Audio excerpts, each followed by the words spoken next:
Mawson. Thank you. Then the member for Mount Gambier. Thank you, Mr Speaker. My question is to the Premier. Does the Premier believe it's a good idea to double the cost of vehicle registration for Kangaroo Island people? Minister for Transport.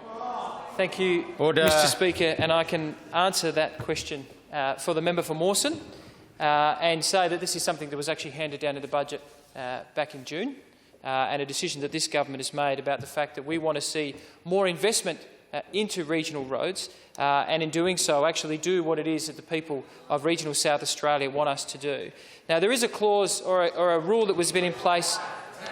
Order. Rule that was in place, Mr Speaker, where there were some very small pockets of far-flung South Australia that did have a differential rate when it came to motor vehicle registration.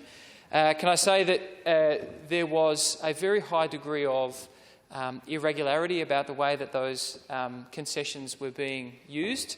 For instance, potentially the difference between where somebody garages their vehicle versus where they live.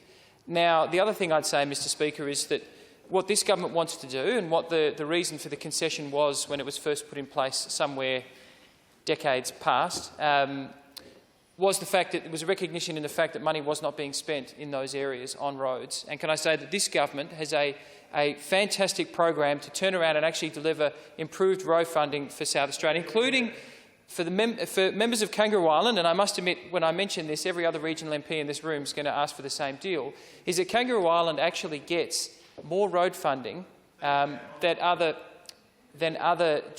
parts of our state get. So there is a $2 million contribution per annum that the state government makes towards local government roads in recognition of the fact that, that Kangaroo Island Council has a lot of local roads that they have to maintain. But as a result of this measure, and also from the last budget, we've got an extra $1 million that we're going to be putting back into improving road infrastructure on Kangaroo Island. Because at the end of the day, what regional people want, and as I hear from the member for Stewart, the member for MacKillop, the members for Carville and Hyson, the member for Finnis, and every regional MP in this House, the member for Giles as well, what they want is money spent on fixing their roads.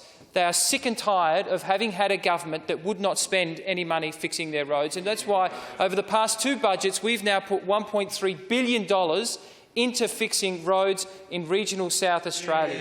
And if I look at every member that's going to drive down to the Fleurieu, they're excited by the fact that we, together with the federal government and our great mate ScoMo, are delivering the duplication of Victor Harbour Road down to McLaren Vale, as well as delivering an overtaking lane down to the Fleurieu. There is work going on the duplication of South Road, which will help all of those people that are going down to Cape Jarvis to be able to get across to the island. It actually doesn't matter what part of the state there is, we are spending money fixing up country roads. And in fact, it was only just last week, with the member for Killip and the member for Barker, we talked about $16.5 million that we are putting into fixing up roads in the southeast in the member for McKillop's electorate. Because again, when I went down there for the couple of times that I've been there so far, they're sick and tired of being forgotten by their city-centric government. And finally, as of March 18 last year, that has ended, and the people of regional South Australia now have a government that cares and a government that listens, and that's precisely what we're doing.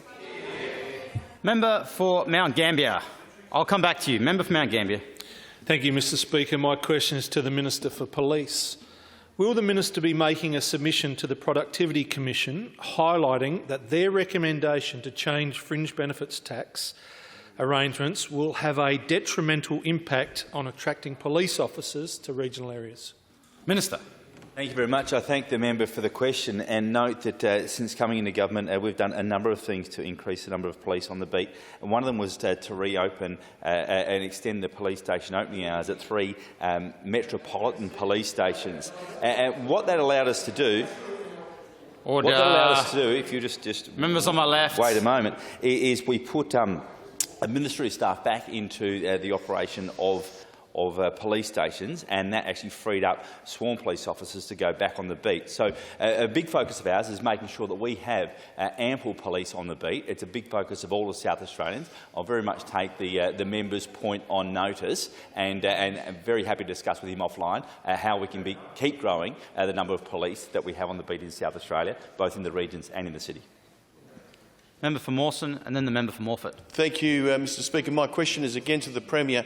What does the Premier say to the people of Kangaroo Island who have had their registrations doubled, including a freight operator whose bill will go up by $50,000 to $60,000 a year? Order, Minister. Sir. That question contains argument and seeks to introduce facts without leave.